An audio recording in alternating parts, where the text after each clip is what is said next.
I started my Prepper Pantry journey 2 months ago and have learned so much in such a short time. And today I'm going to share what I learned. Planning is key to anything in life, and the same applies to building your stockpile. Where do you want all of this food to live? Do you have a basement? Do you have a dedicated pantry? Do you have an extra closet? Like, girl, where are you going to keep all of this food once you get it? While you are planning all of this, ask yourself, what is your goal, or why are you doing this? Are you preparing for a natural disaster, or do you anticipate a layoff? Or are you prepping for the zombie apocalypse? What is your reason why?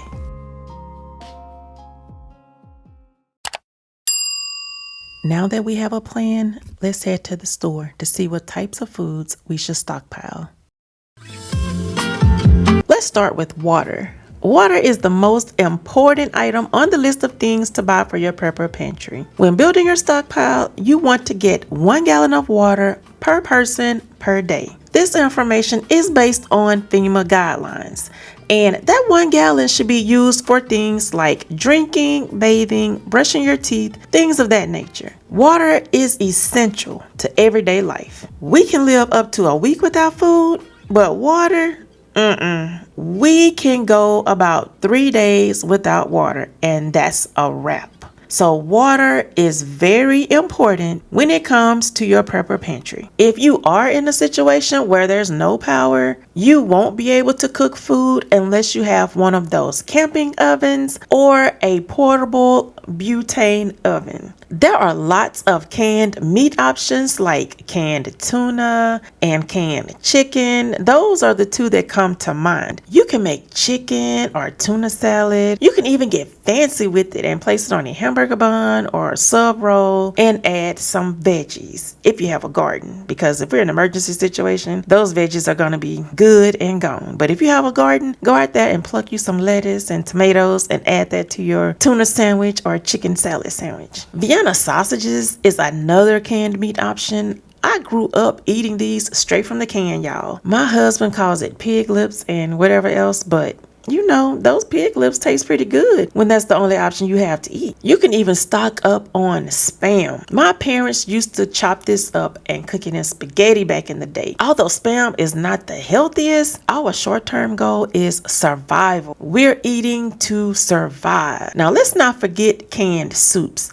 They are filling and will keep you nice and toasty on a cold winter's day. So many brands to choose from, y'all. I recommend getting a list of your family's favorite flavor and stocking up on that. If there are anything like my family, you will end up with several different flavors. Soup is one thing that I always keep in my stockpile, because when someone gets sick, and they will eventually get sick, I always pull out a can of soup with crackers. Beans and rice are stockpile items that's filling yet inexpensive, and they can last an eternity in your Prepper Pantry. Now, when it comes to rice, I would not recommend brown rice because it does go rancid in about 3 to 6 months. But there are ways to extend its shelf life. If you store it in a refrigerator, it lasts 12 to 16 months. And if you put it in an airtight container and freeze it, it can last up to 2 years. So there are many ways to get that brown rice if you really want to keep it, but you would not store it in your Prepper Pantry. Just keep it in a refrigerator or freezer. Now, when it comes to white rice, you do want to freeze it before placing it in an airtight container. Freezing it kills egg larvae that may come with rice. I had no idea that was a thing, but that is a thing. Not doing so can lead to an infestation, which is a whole other set of problems. When it comes to beans, there are so many beans to choose from, y'all. Beans provide protein and fiber, and you can flavor them any way you want. My family loves when I cook red beans and rice, and I actually have a video with the complete recipe that I will link down in the description box. But I grew up on pinto beans, lima beans, all of the beans, y'all. My parents were old school and cooked all of the old school dishes. Canned beans is very convenient, but don't have as long of a shelf life as the packaged ones. But you do have to do what's best for you and your family, because I am a diehard. Give me a can of beans over a bag any day. I just do not have the patience to cook those beans in a bag. So if you see my pantry, you will see beans in a can. That's my preference. You have to do what's best for you, y'all. When it comes to shelf-stable foods, the goal is to choose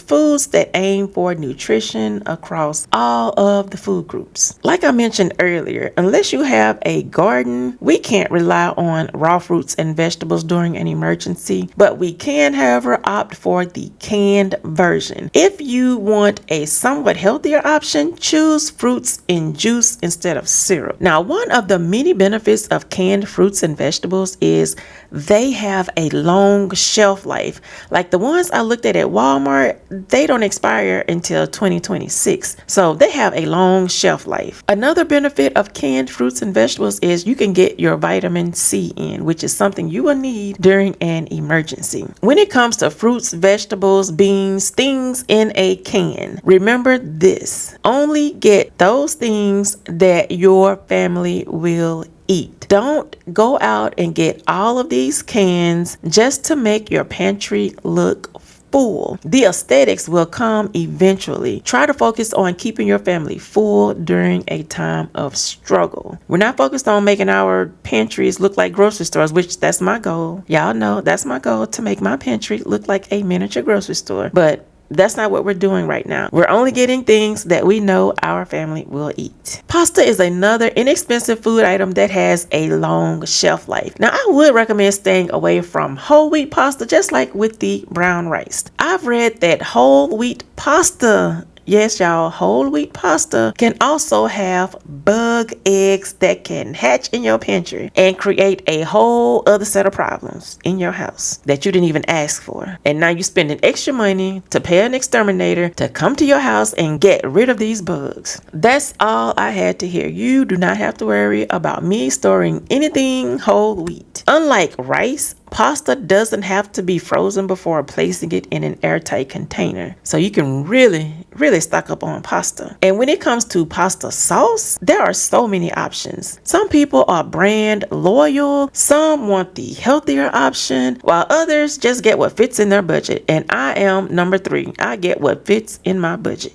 But I would suggest stocking up on what tastes good to you and your family. Snacks are a must for your emergency stockpile. Now, there are some times where you're going to have to get very creative with these foods. For example, crackers are a good substitute for bread, and they can be used to make sandwiches, miniature sandwiches. Now, when stocking up on snacks, you want to go with ones that will give you energy, like nuts and dried fruit. Think about carbs, fats, proteins. You're going to need all of these things in the event of an emergency. Hard or gummy candy can give you a boost of energy, which is something else you'll need when you are in an emergency situation. All of the stress can rob you of your energy, and what better way to replenish it than by snacking on candy? Trail mix and granola bars are also good because of the extended shelf life. But unless you or your family member have a nut allergy, peanut butter is another great option to stock up on. Peanut butter and jelly sandwiches can get you through any long-lasting emergency.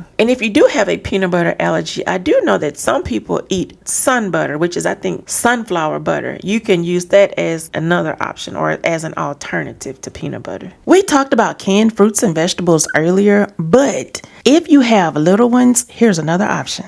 These mixed fruit cups can last up to 2 years in your stockpile. They are convenient, and if your kids are big enough, they can just grab and go whenever they get hungry, unless you have to ration them out, depending on the type of emergency you are experiencing. Now, when we were going through the Texas winter storm, we had to ration our food because we had no idea how long the power was going to be out. Applesauce has a shelf life of up to 2 years, so this is another stockpile item if you have kids. And Go-Go Squeeze has a shelf life of 1 year. So if you are just stocking up so that your family has snack options, this would be a good one to add to your stockpile. I would go with the knockoff version because it is cheaper than the name brand, but that's just my personal preference. Condiments such as mustard, ketchup, mayo, those are all important to your stockpile because they bring that extra flavor to your dishes. You can add mayo to your canned meats like tuna and chicken to make tuna or chicken salad, or you can add hot sauce to your red beans and rice, or just beans and rice. Whatever flavor you are going for, there's a condiment that can get you there. Condiments do have a long shelf life, y'all, so they will make a great addition to your stockpile. To get the most bang for your buck, choose condiments that can remain on your shelf after you open it. Do y'all see all of these expensive fast food restaurant sauces? I never buy these from the store because I have a ton of packets left over every time we go to these fast food restaurants. Chick-fil-A is like our default fast food place to go, and we have a ton of their sauce. I said all of that to say, don't waste your coins on something you can get for free. Spices are like condiments. They add flavor to your dishes. You can get away with salt and pepper, but having a wide variety of spices just makes the food taste better. What is an Italian dish without oregano or basil? Or what is Mexican food without cumin, onion powder, garlic powder? Can y'all tell I'm learning about flavor profiles? I'm not a chef, but I am earning my degree from YouTube University. Let's not forget baking supplies. If your emergency consists of a job loss, baking supplies could be your best friend. YouTube has all types of videos on how to make homemade bread, homemade pizza crust, homemade biscuits. Y'all, I have not perfected my recipes yet, but practice makes perfect, and I'm going to keep practicing until I get it right. My mom and grandma tried to teach me, but I just cannot make homemade biscuits, y'all. Let's just say they come out a little, let's say, brickish or Popeyes-ish. I gave one to my dog, and I swear he didn't bark for a few hours, so you already know. If you know, you know. Flour, baking powder, and baking soda are all great options to have in your stockpile when stored in an airtight container. I know a lot of y'all told me about those Mylar bags, and that's another great way to store foods. And from what I've read, foods will last up to 10 years in those things, which makes me wonder, what are those things made out of? Is it unobtainium or vibranium? Either way, those bags are where it's at when it comes to prepper pantries. If you don't have anything else in your stockpile, you definitely need coffee, especially if you're a coffee drinker. If you're not a coffee drinker, then this does not apply to you. But if you are a coffee drinker, this is a must. I would be beside myself if I didn't have any in my pantry. I would need something to keep me going during the emergency, and coffee is what gets me going in the mornings. I would recommend getting the version that does not require any type of coffee makers to make, because if your power goes out, so will your caffeine rush. Tea is another great option to have in your stockpile. Think of all of the benefits of drinking tea. Flavors like chamomile and lavender, those will calm your nerves and help you to sleep during a stressful situation. Green tea will give you energy to get the things done, to keep your family protected during the emergency. Oatmeal is another food item to keep in your stockpile. There are many benefits to eating oatmeal, but the main one is fiber. It is also heart healthy, meaning it lowers your cholesterol. It's shelf stable and can last for years if stored properly. You also have cream of wheat, or you can choose grits. When I was in college, most of my friends on the East Coast ate cream of wheat, while everyone down south ate grits. Let's not forget our starch friends, potatoes. This is something that can be easily cooked and paired with canned meat, or you can transform it into a shepherd's pie. When it comes to emergency situations, you have to think outside the box and get creative with these dishes, y'all. So those are the foods you can begin stocking up on when they go on sale, or if you can find it at a cheap price. I chose to go inside of Walmart because everyone should have a Walmart in their area. My store of choice will always be Joe V's Smart Shop or Aldi. But I do know that everyone doesn't have a Joe V's Smart Shop or an Aldi. So I chose Walmart, and some of those things are really expensive inside of Walmart. So that's why I suggest waiting until things go on sale, or buy it when it's at its lowest price. Now, one way you can build your stockpile is to buy extra items that are on your grocery list when you go grocery shopping. Let's say, for example, you are getting rice. Rice is on your grocery list this week. So what you're going to do is you're going to get the bag of rice that's on your grocery list, and then you're going to pick up 2 more bags of rice. And that's how you build your stockpile. If you do this every week until you get the amount that you want, you will build your stockpile in no time. And then once you get those items in your house, you want to take a permanent marker and write the expiration date on the food items. Now, what you don't want to do is be digging around trying to figure out what the expiration date is when you grab a can of beans or a can of soup. You want to be able to see that expiration date and know that the food that you are eating are still safe to eat. Another thing that you should be doing once you get your Prepper Pantry up and going is rotating those items, y'all. I have finally made it to the point to where I can begin rotating my food items.